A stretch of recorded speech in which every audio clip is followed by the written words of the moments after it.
La station de levage des eaux usées située sur le site de Gervaux à Clisson est opérationnelle à ce jour. Vous savez qu'on est sur un gros chantier d'assainissement depuis maintenant plus de 10 ans. Et nous avons donc là fait tout un travail pour diviser les flux qui arrivent de la porte Palzès. Actuellement, tout passe par le pont de Nidois. Et si on a un dysfonctionnement au pont de Nidois, eh bien tout va à la rivière. Donc, dans la logique de protéger l'environnement, on a divisé les flux et de façon aussi à ce qu'on n'ait pas à renvoyer à la rivière si jamais il y a dysfonctionnement. Donc vous aurez, alors du côté de Cocampote là-bas, là vous avez un répartiteur qui fait qu'on aura donc les effluents qui arriveront ici et sous le pont de Nidois.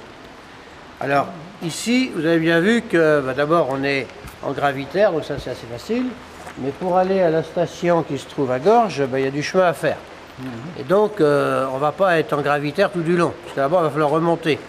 Il faut donc un système qui pulse les eaux usées.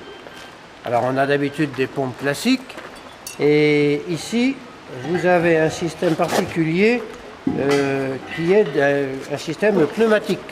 On a un système où donc les eaux usées arrivent dans ces deux récipients qui sont là, et alternativement il y en a un qui se met en route. Et après, par un système de pneumatique, c'est-à-dire où il n'y a pas d'air, eh bien les eaux usées sont chassées. Et les tuyaux après sont vides sur la longueur qui sépare ici et là-bas, jusqu'à 1,2 km. Donc il n'y a plus de H2S qui se forme.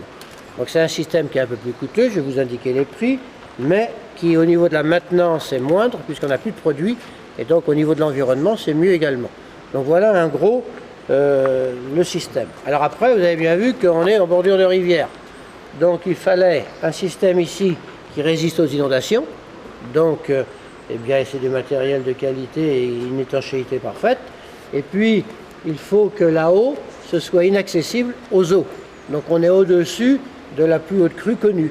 Et donc là, je remercie Gabi No de nous avoir cédé ce bout de terrain, parce qu'effectivement, ça nous a permis d'élever cet ouvrage-là, qui a tout on va dire, le cœur du système, hein, avec les pompes et tout ça. Vous avez vu aussi que notre chantier il avait été retardé un peu parce qu'on a un rocher là de 100 tonnes de mémoire, hein, 200 tonnes, et donc les entreprises ne voulaient plus travailler parce qu'ils avaient peur qu'il soit déstabilisé. Donc il nous a fallu l'arnacher là. Les cubes en inox qui sont dans la fosse. Oui, dans le bas de la fosse de 5 mètres de profondeur. Voilà, elles se remplissent. Un compresseur se met en route, il envoie de l'air, ça pousse l'eau s'en va à la station, ça fait une dépression, donc l'air revient par derrière ici, les vents, donc on n'entend rien, parce que c'est bien insonorisé. Et une fois que la cuve est finie, le compresseur il se ferme et elle se remplit de nouveau. Voilà. Elle se remplit de nouveau. Alors, il se remet en action. Alors, comment dire, à chaque fois, il y a deux cubes de compresseur. Les tuyaux se vident. Alors, et on vide complètement. En allant tout à fait. Mais par contre, quand on est à Gorges, c'est pas une lance à pompier, hein, ça se fait tout doucement. C'est ce qui m'avait surpris la première fois. Ouais. Et le gros avantage de cette installation-là, c'est autant sur un poste classique, on a une pompe. Alors, on a une entrée de pompe de ce diamètre-là. Tout ce qui est plus gros, ça passe pas. Et si c'est plus gros que ça se met devant, ça nous Ici, vous avez un diamètre qui est de 140. Alors, je vais vous indiquer les coûts à peu près. Tout le système d'assainissement qui va de Nidois jusqu'à ici, on est 633 000 €. Après, vous avez tout cet ouvrage-là, 338 000 €. Après, vous avez la conduite qui s'en va à la station qui passe sous la Sèvre, et bien là on est à 137 000 €. La sécurisation de ce rocher, on est à 19 000 €. Et puis on a réalisé les aménagements de bordure, puisqu'on a acquis l'espace à Madame Médon. Donc il y a un droit d'accès pour le moulin, je crois, hein, qui est en bordure, qui est respecté là. Voilà.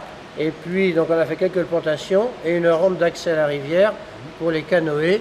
Et là, on a 5 000 €. Donc vous avez un chantier important, coûteux, mais c'est le prix à payer pour traiter nos eaux usées. Enfin, pour les traiter, pour les emmener à la station de traitement. Voilà.